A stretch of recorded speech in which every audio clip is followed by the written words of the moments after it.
That night, I was sitting at the kitchen table, pen in hand, double-checking my Medicare statements and the pre-op checklist the doctor had mailed me. My hip replacement surgery was scheduled for July, a date I had waited a year to secure. Insurance would cover part of it, but the remaining $7,000 out-of-pocket cost had been sitting safely in a dedicated savings account I opened just for this. Eric's call came out of nowhere. "Mom, we're taking Madison's parents to the Maldives next month. Just a week to relax." I thought I'd misheard. "Where?" "The Maldives," he said casually. "We just booked the flights and the hotel. It's one of those all-inclusive places. Snorkeling, spa treatments, the whole deal. Madison's parents have never been abroad, and we want them to really enjoy themselves for once." I couldn't speak right away. My throat tightened. "You're telling me this now?" I asked, trying to keep my voice steady. "Yeah," he said without the faintest trace of guilt. "Everything's confirmed. We just want a break, you know? Her parents are getting older. We didn't want to wait too long." "What about Caleb?" I asked. "Oh, you and Dad will take him, obviously. He's always glued to you two. It's not like it's the first time." He said it like it was the most natural thing in the world. But what truly froze my heart wasn't their travel plans. It was the answer to the question I asked right before he hung up. "Where did you get the money?" There was a pause. "I took some from that medical fund card you have. You said if I ever really needed it, I could use it." My brain exploded in a silent scream. That was the fund I'd scraped together for over a year. I never said it could be used in an emergency, to fund a beachside escape under palm trees. That card was for the surgery deposit, the private recovery nurse, the hospital bills. Not for a vacation down payment.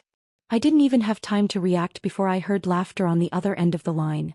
Bright, carefree laughter, as if they were already imagining the sea breeze in their hair. "It's settled then, Mom," he said. And hung up. I sat there, my fingers clenching the pen so tightly my knuckles turned white. Frank walked over from the couch, his brow furrowing when he saw my face. "What happened?" I looked up, voice hoarse. "They used my surgery money. For the Maldives." He was silent for several seconds before murmuring, "They've lost their damn minds." Friday night, Caleb finally cried himself to sleep. I laid him gently in his crib, tucked a blanket around him. His lashes were still wet with tears. He mumbled something incoherent in his sleep while I stood there, feeling like I'd been dragged through a minefield of exhaustion. My back throbbed so badly I couldn't stand up straight. Frank crouched behind me, rubbing my lower back. Even his voice was drained. "This kid runs like he's got a motor in him." Was up before sunrise. I glanced at the wall clock, 10:30 p.m. From the moment I opened my eyes at 6, I hadn't sat down for more than a few minutes. 3 meals, countless tantrums, naps that took forever to coax, and a mountain of soaked toddler underwear to wash. All because they said, "You've got experience."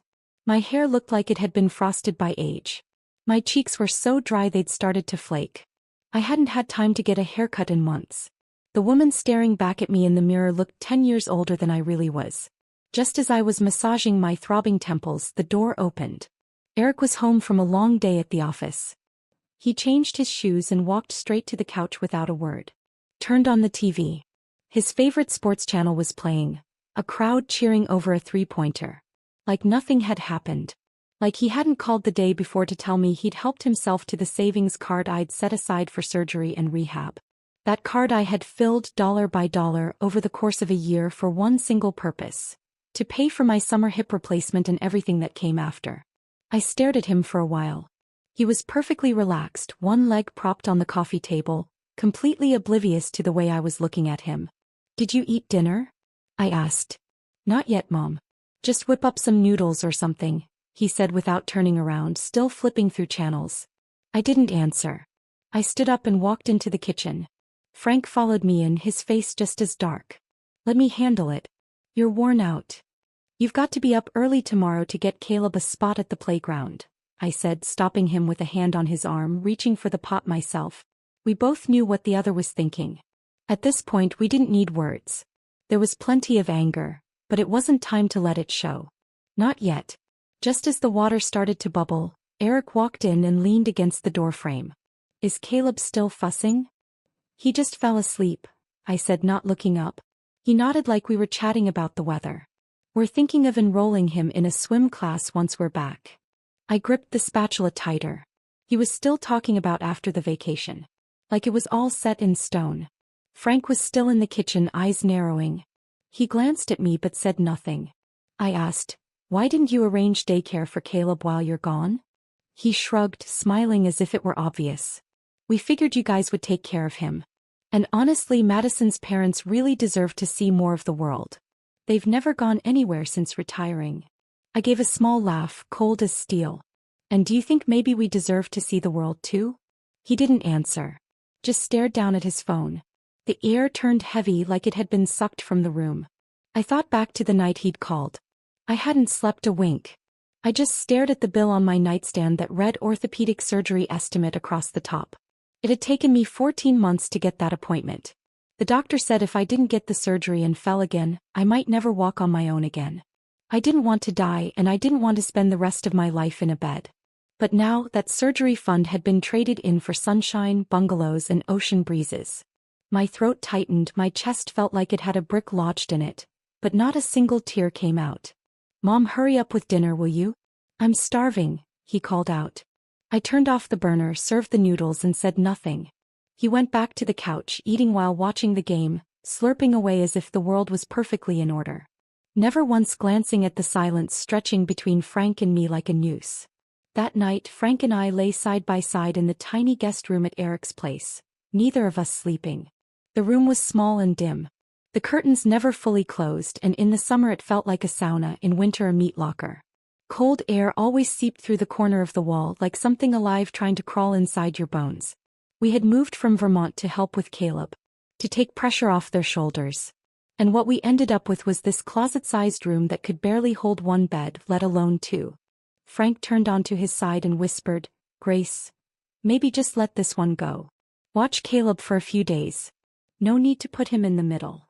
I stared at the narrow beam of moonlight filtering through the blinds, thin as a ribbon, wrapping tighter and tighter around my chest. "Frank, how long are we going to keep sacrificing ourselves?" All the compromises I'd made over the years started flashing in my mind like a grainy old film. Frame by frame. All of them soaked in resentment. When Caleb was born, I dropped everything in Vermont, our garden, our friends, and came here with 2 suitcases to help Madison recover. She'd had a C-section and was slow to heal. I cooked every meal with precision, referencing postpartum guides, counting every calorie, every gram of fat. And what did she say? "Grace, this is way too greasy. Doesn't look very healthy." Before I could reply, she shoved her iPad at me. "Here. This is the nutrition plan my doctor recommends. Just follow it." I glanced down at the list. Kale puree, flaxseed bread, salmon mousse. Half the ingredients I'd never even heard of. But I went out and bought every last thing she asked for, even if it meant riding 3 buses just to find a store that sold non-dairy Greek yogurt. And still not a single thank you. When Caleb turned 1, things didn't get easier. They got worse. She said I held him wrong, that it might affect his spinal development. Said I dressed him too warmly, that I was cooking a ration to him. Said the baby food I made wasn't blended enough, that it was too rough for his digestive tract. Every single thing. She nitpicked every step I took in that house, always ending with, "I read about it." As if I'd raised Eric 30 years ago by blind luck. And Eric? He always repeated the one line I'd heard so many times I could recite it in my sleep. "Mom, Madison just wants what's best for the baby. Can't you be more understanding?" Understanding? My entire pension was practically funneled into their household. Groceries, diapers, detergent, baby shampoo, you name it. And Madison? She swapped out luxury handbags like clockwork. Her skincare stash was overflowing from the bathroom cabinet, every bottle marked with a 4-digit price tag. Their mortgage was $3,600 a month, the car loan another $700. Eric's paycheck barely cleared $5,000 and Madison brought in maybe $4,000. On paper it didn't sound bad.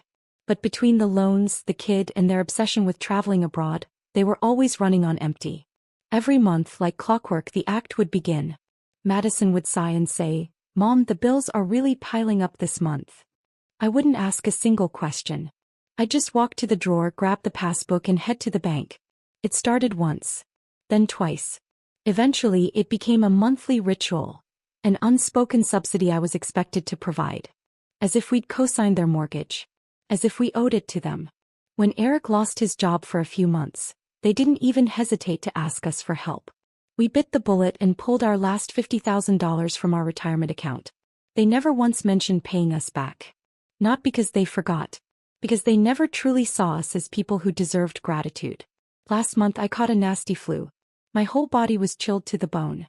That night, Caleb cried non-stop, refusing to sleep. Completely drained, I turned to Madison and said, "Can you take him tonight?" "I really can't." She was sprawled out with a face mask on, scrolling through her phone. She didn't even look up. "Grace, can you hang in there? I've got an early meeting tomorrow. I won't be productive if I don't sleep." Then she added, "And anyway, Caleb's more attached to you. I can't calm him like you do." That night, I burned with fever and still rocked Caleb in my arms until dawn. The next morning at the grocery store, I nearly fainted in front of the freezer aisle. A young woman passing by caught me just in time. All our sacrifices had become invisible. Default settings. And the moment we stopped, we were the problem. Frank let out a long sigh beside me, voice low. "I know it's eating at you. But Eric's stuck in the middle. It's not easy for him either." I gave a dry laugh and sat up sharply. "Not easy? He's 36, not 3. If he's still stuck in the middle, it's because he chooses to be. He's a grown man. Why can't he speak one honest word on our behalf?" Frank didn't reply. But his eyes flickered, half in agreement, half in resignation. I swung my legs over the edge of the bed, sliding into my slippers. My voice was calm, firm. "They're going to the Maldives. We're going home." Frank sat up, startled. "You mean now?" "Yes," I said, turning to him. "We have our own home. Why are we stuck here swallowing this crap? This house is theirs. We're just the guest. Caleb is their child. We're just helping out. If they've made it clear they don't care, then we're no longer obligated to." Frank went quiet for a moment. Then he took a deep breath and nodded hard. "You're right. It's time. God, I've nearly forgotten what our apple tree in the backyard even looks like." The moment we made that decision, I felt lighter. Like a switch had flipped, calm, almost gleeful vengeance rising inside me. We didn't need to shout. We didn't need to argue. Why should we keep bending to their selfishness? Why should our lives orbit their little universe? I even started to wonder, when Madison realized we were gone, would that ever-composed face of hers finally crack? The next morning I woke up at 5. The house was still, the sky outside still dark. The only sound was Caleb's soft breathing. Eric and Madison's bedroom door was shut. If their routine held, they wouldn't wake until at least 8. Breakfast, of course, was still mine to make. No one ever asked. No one ever thanked. I stood in front of the bathroom mirror, studying my face. Tired. Sallow. The fine lines around my eyes etched in deep like carvings. I'd had enough of this life. I turned back into the bedroom and grabbed my phone. Frank leaned over. "What day should we leave?" he whispered. I lowered my voice too. "The day before they fly out. April 28th. Let's give them something real nice to come home to." Frank let out a real laugh, wide, toothy, yellowed from years of smoking. But it was the happiest I'd seen him in ages. "Perfect. Let's do it." As I hit the confirm button on the booking screen, I felt something inside me crack open. All those years spent swallowing my voice in this house, it was like every last stone dropped to the floor.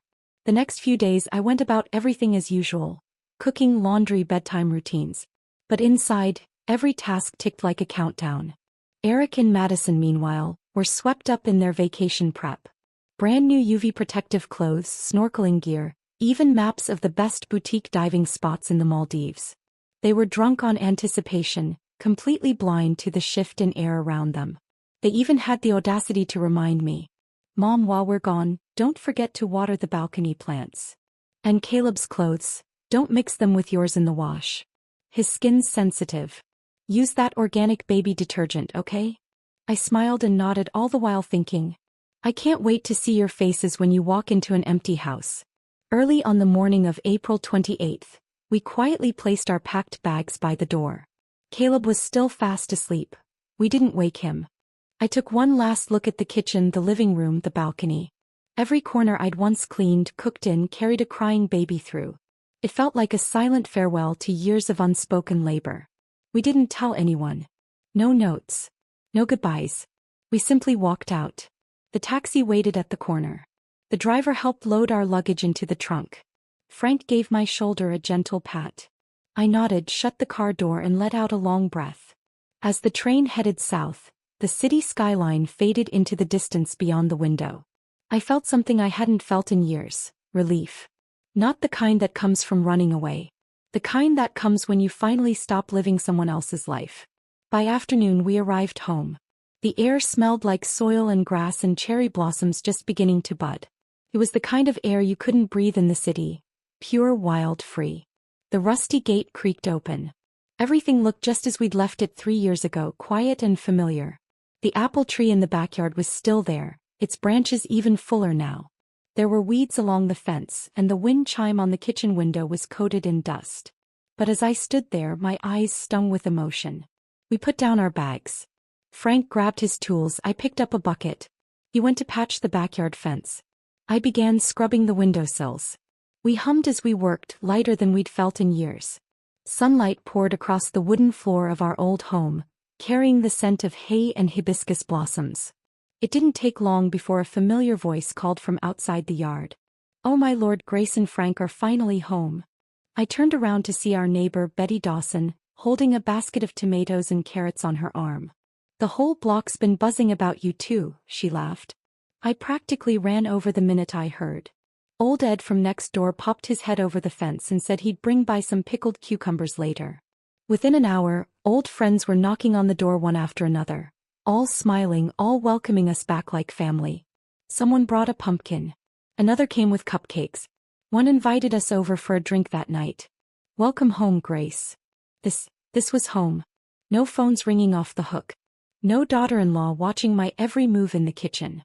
No grandson crying for grandma at 2 a.m. The air was free. The days belonged to us again. I stood in the doorway, gazing at the empty patch in the backyard, already planning it out in my mind. Roses. Cucumbers. My favorite flat-leaf parsley. But the peace lasted only a day. The next afternoon, just as I was about to turn the soil in the yard, my phone, left on the living room table, started vibrating like crazy. The buzzing was so intense it felt like an alarm. I walked inside and saw Madison's name lit up on the screen. I inhaled slowly and pressed answer. "Grace. What the hell is this?" she screamed, her voice piercing enough to rattle my eardrum. Even Frank, out in the yard chopping wood, stopped and turned toward the house. "You seriously ran off without a word? Do you have any sense of responsibility? What are we supposed to do about Caleb? Our flight's tomorrow at noon. The Maldives. Everything's booked. Flights, resort, excursions. Do you even understand what this is costing us? You need to come back. No. Are you really going to ruin our entire trip?" Her questions flew like bullets, rapid fire, not even pausing to let me answer. I stood there, eyes fixed on the apple tree bathed in sunlight outside the window. My pulse steady. And when she finally paused to breathe, I spoke. My voice was cold, measured. "Madison, do I need your permission to go back to my own home? Caleb is your child. Not ours. We're not your full-time nannies. We're not your servants." The other end went quiet for a few seconds, then exploded again, louder and more frantic. "You're retired. You don't even work. What's so hard about helping out with your own grandson? You're the ones who said you wanted to be here. And now you just bail.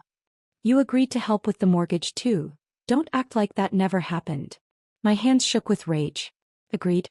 Was that what she called those nights she sobbed, begging us to stay? Saying she couldn't manage on her own? That she was slipping into depression? Was that what she called it when she grabbed my hands and said if I stayed, she'd treat me like her own mother? All of it, a performance. I swallowed my fury, then delivered each word slowly, clearly. "Madison, don't rewrite history. We said we'd help when you were struggling. We never said we'd pay off your house for life. You chose to go on vacation. That's your freedom. But if you didn't plan for your child's care, that's on you. And no, we're not coming back. This is our home. And we're staying." There was silence on her end, then an explosion. "Grace Whitman. Just you wait. If you won't come back, we'll send Caleb to you. You're destroying our marriage. You're destroying our lives. I'm having Eric call you right now. You'll regret this." And with that she slammed the phone down. I stood there, phone still in my hand, my palms slick with sweat. Frank walked over, sawdust clinging to his hands. He gave my shoulder a gentle pat and spoke softly, almost in a whisper. Grace, don't let this get to you. It's not worth it. I gave a tired smile and shook my head. I'm okay. Just, never thought her skin could be that thick. Some people, the more you give, the more they take. They don't stop until they've backed you into a corner. And only then do they realize you have teeth. Sure enough, not even 5 minutes passed before the phone buzzed again. The name Eric lit up the screen, glaring and bright. My chest tightened like something had dropped onto it. I answered, forcing my voice to stay even. Mom, he started, sounding as worn out as ever. Madison, she was just upset. Don't take it personally. There was again. The same old refrain. She's got a temper. Just try to understand. We've already paid for everything, the flights, the hotel. Canceling now would be a huge loss. Can't you just help us out and watch Caleb for a few days? Just 1 week. We'll be back before you know it. The way he said it, like it was a given, made my blood run cold. Help you? I finally spoke, my voice calm but sharp. Eric, from your wedding to Caleb's birth, have we not helped? We dipped into our retirement fund to cover your mortgage, your formula, your jobless stretch. And you, have you ever remembered that? Your wife treats us like what? Hired help? A personal ATM. She bosses me around the kitchen like I'm her assistant. Trashes the meals I cook right in front of me, doesn't even fake a smile. And you? Where were you? She picks through baby items I buy and calls them outdated or not organic enough. Where were you then? Eric, you're not a child. You're a father. A husband. Are you really planning to spend your life cleaning up after her? The other end went quiet. 30 seconds passed before he spoke again, barely audible. Mom, I know you've done a lot for us. Really. But Madison, she's always been like this. Her parents spoiled her, you know that. She doesn't mean harm, she just talks rough. You could just let it go. We're family. Why say things we can't take back? As for the mortgage, we'll figure it out when we're back. Just, please don't be mad. Just come back, okay? In that moment, any last ember of hope inside me finally went out. Let it go? I'd let it go so many times I was ashes already. Eric, I said, my voice quiet and cold as ice over a pond, I've spent a lifetime swallowing things for the sake of peace. I've carried this family longer than you know. And the time I have left? That's mine now. Enjoy your trip to the Maldives.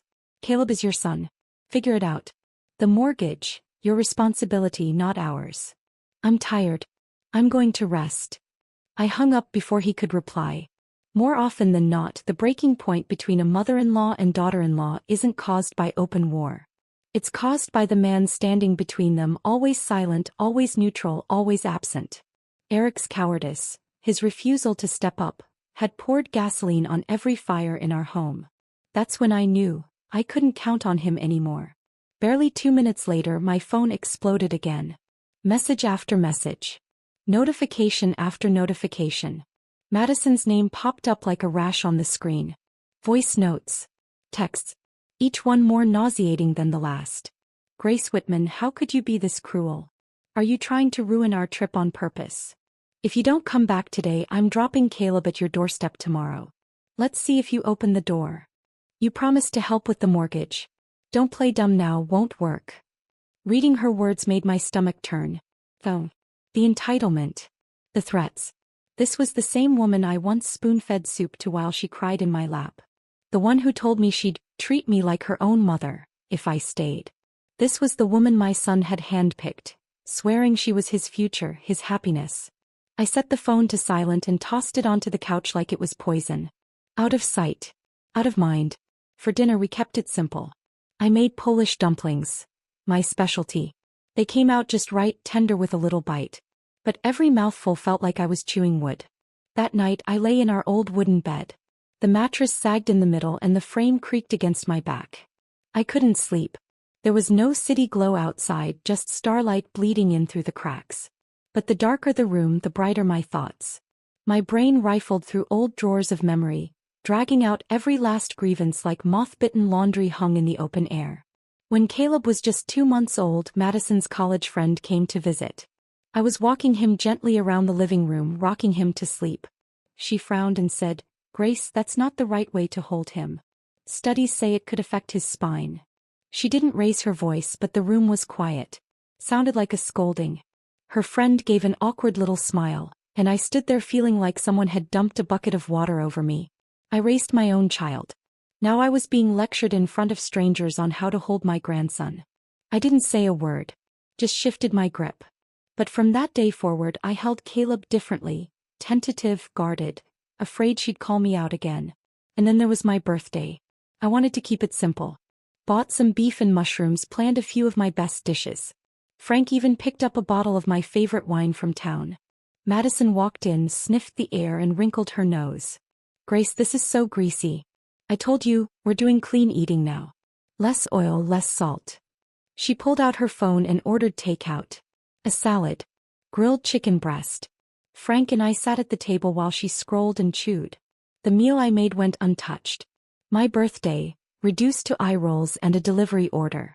Each of these memories, each wound, was like a knife hidden under the blanket. You didn't feel them in the daylight. But at night when you turned they jabbed you right in the ribs. I used to tell myself, just be patient. Do it for the family. For your son. But I've come to learn, patience isn't a cure. It's a slow poison. The more you swallow, the more invisible you become. I thought I was holding the family together. In truth, I was just feeding a beast that only grew hungrier. No. I had no lines left to cross. No boundaries left to give. The next day Madison changed tactics. When I didn't answer her calls or reply to her texts, she sent in her mother. Linda Ellis.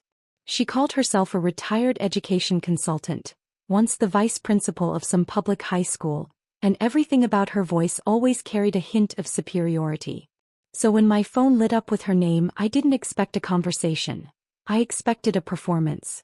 A carefully calibrated pressure campaign, disguised as family discussion. When I picked up, her voice was smoother than Madison's, but that smug undertone, like a principal convinced of her own moral high ground, came through loud and clear. "Hi Grace, it's Madison's mother Linda." Measured, pleasant, yet every word wrapped in a condescending veil. "I know things have gotten a little tense, but we as elders, well, we have to be understanding with young people, don't we? Eric and Madison are under a lot of stress, and taking a short trip like this could really help their relationship. You know, give them time to reconnect." I leaned against the kitchen doorway, listening to her spin marriage maintenance, and understanding, like it was gospel. Almost made me laugh. Understanding? Where was this understanding when they booked the flights and the resort without a single conversation with us? We weren't the ones who stopped them from going. Did we rip up their passports? Bolt shut their luggage? "Linda," I said, my tone even, "we've never opposed their vacation. We understand the importance of rest. But Caleb is their child.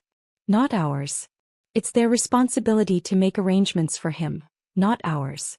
And frankly, using my money to fund their trip was not okay." There was a beat of silence. She clearly hadn't expected me to come in that directly. "Well, that may be true technically," she said, her voice tightening, "but Caleb is still so young. He can't be left alone. You're the grandparents. Surely you can't stand by and let him be without care. And come on, Grace. You're both retired. You've got the time. Helping a little. Isn't that part of supporting the next generation?" Madison grew up comfortable, yes. She's not used to struggle. Raising a child is new territory for her. I almost laughed out loud. She's unfamiliar with struggle? And what, was I born with a baby in one hand and a diaper manual in the other? I wasn't trained to be a mother either. I figured it out like all women do, messy, painful, real. "Linda," I said, calm as ever, "we raised Eric. That was our responsibility and we did it. Now we just want to live quietly. That's not too much to ask." Her voice sharpened just a touch. "But Grace, don't you think it gives you peace of mind to see Eric and Madison doing well? As for the mortgage, young people today are under so much pressure. You and Frank have the means. Isn't it just good parenting to give them a hand? If they fall behind on that loan, it'll affect Caleb too. Surely you don't want that to happen." And there it was, her brand of moral logic. Sacrifice yourself for the illusion of a stable next generation. "Linda," I said, cutting through her softness like a blade, "the money we have? That's for our medicine, our food, our future. We're not a bank. We're not a charitable foundation. We don't owe anyone a dime. If they couldn't afford the mortgage, they never should have bought that house. Life is made of choices, not fantasies. And Caleb's future is their job to secure, not our excuse to be used. Silence. I could picture her face, tight-lipped, disapproving, and completely unable to argue without sounding selfish. Well, she finally snapped, her tone suddenly icy, I guess there's nothing left to discuss. If you're going to be this cold-hearted, I suppose we'll just have to see how this plays out. I just hope you won't regret it later. And she hung up. I stared at the dark phone screen, and for a second, the stillness around me felt almost sacred. Regret? If there's anything I regret, it's pouring so much of myself into a relationship built on uneven ground. It's all the times I let guilt silence my instincts. All the times I fed someone else's entitlement because I couldn't bear to be called selfish. Before I could even set the phone down, another alert flashed across the screen.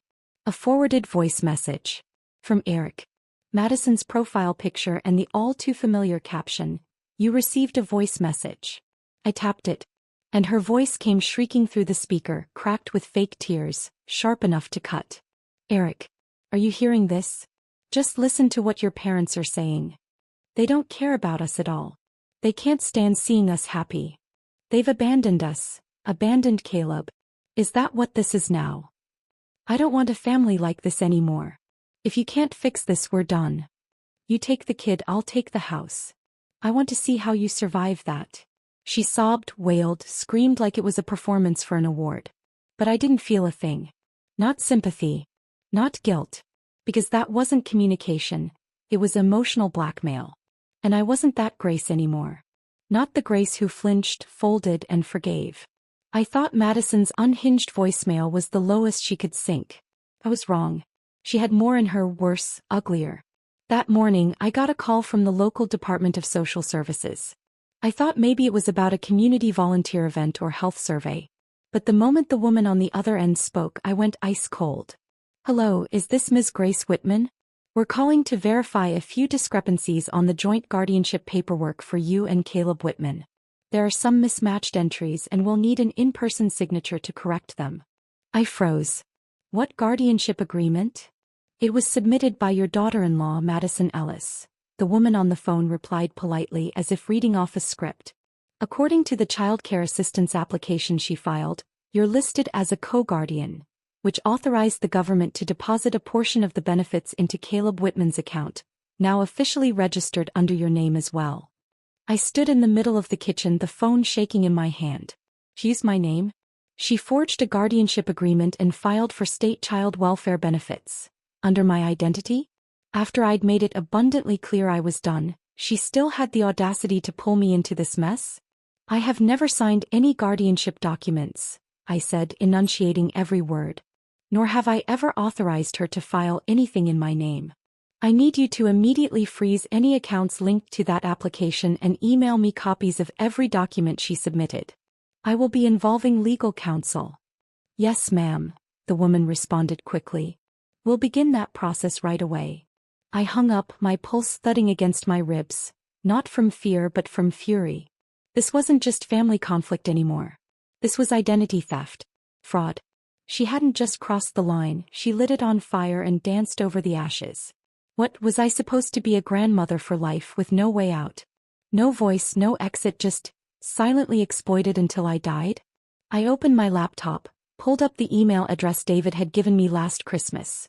Frank's college friend's nephew, now a legal advisor with the state's Office of Public Affairs. As I recorded a voice memo recapping the phone call, I typed the subject line for my email. Subject: Request for legal review, identity misuse and benefit fraud. Within the hour, David called me back. "Grace, if this is accurate, it falls under Social Security fraud. You'll need to start gathering documentation. I'll loop in someone from legal aid. Are you planning to press charges?"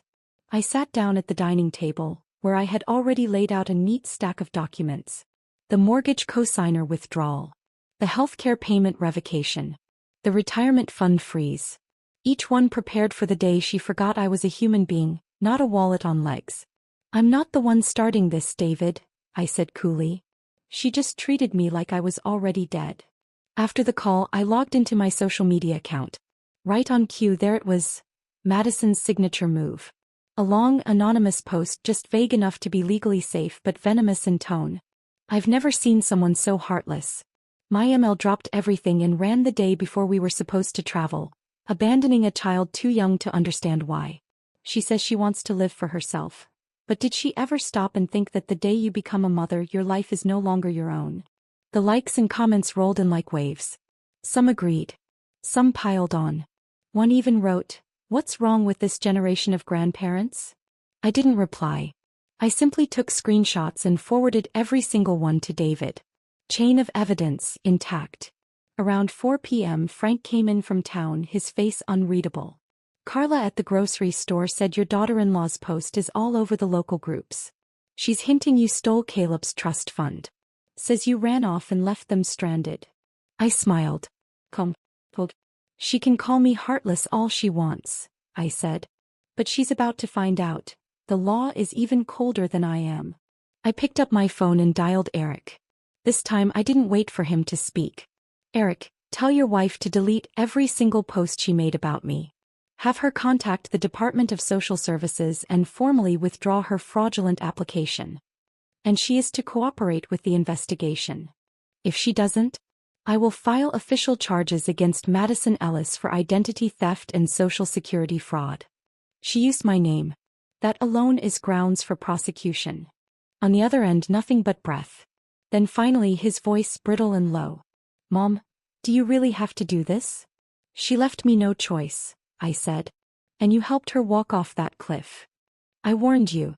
You don't push a mother to the edge and expect her to stay your servant. You don't have to love me.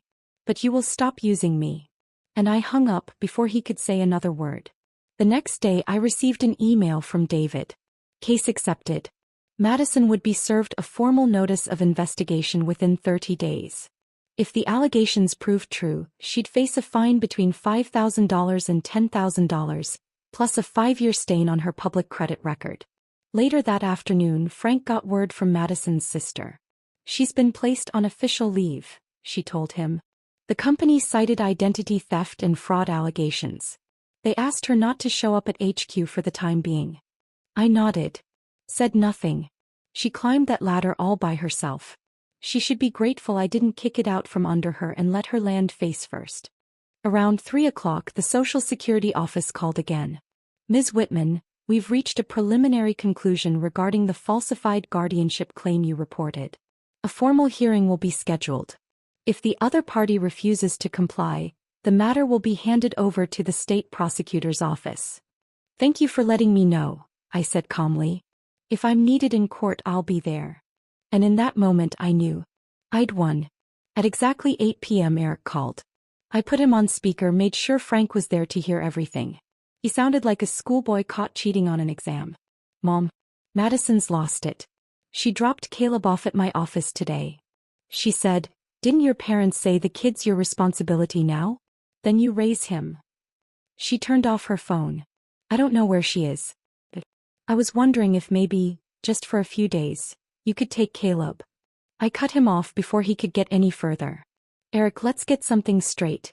Caleb is your son. I did not adopt him." He paused. "Mom, just this once.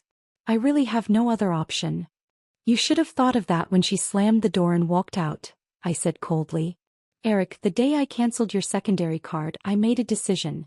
Your mess is no longer my concern. You chose this marriage. You chose this life. You carry it." His voice started to rise, tinged with desperation. "But Mom, he's your grandson." "I know," I said, tone steady. "That's exactly why you need to be his father. Not me. I'm not a saint. I'm not your backup plan. Not anymore. Starting tonight, I won't be answering any more calls that begin with, 'Can you help?' Whatever storm the two of you brought down on yourselves, I won't be caught holding the umbrella." I paused, let it sink in, then said, calm, final, clear. "You want to be a husband? Stop being a mama's boy. And if you can't manage that, don't expect me to keep being your mother." And then I hung up. No room for tears. No space for excuses. No oxygen left for guilt. I opened my contact list and deleted Eric's number. Then Madison's. Then Linda's. Blocked every account they'd ever used to reach me. I went into settings and turned on Do Not Disturb, permanently. This was the last time I pressed pause on their chaos. From now on, if they scream I shut the door. If they fall I don't catch. If they break I watch. No comments. No interventions. No lifelines. From this day forward, anyone who dares to weaponize family, to bind me again, I'll make sure they understand. I'm not your mother. I'm the reckoning you never saw coming. This story ends here.